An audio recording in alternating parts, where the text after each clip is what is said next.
J'étais fils d'un antiquaire décorateur à Nancy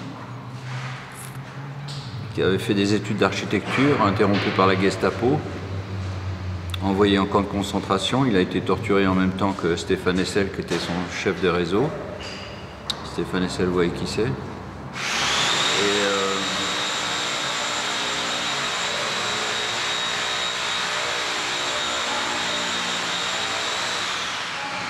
Chez nous, lui qui est devenu, quand il est revenu des camps de concentration, mon père pesait 37 kg pour 1,84 m.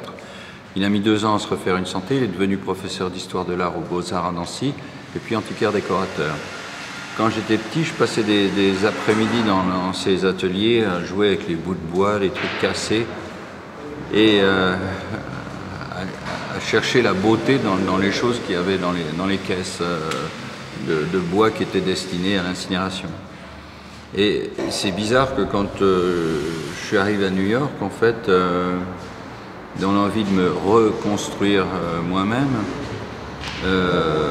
juste après 2001, en fait, c'était en 2002-2003, cette notion du soit devenue quelque chose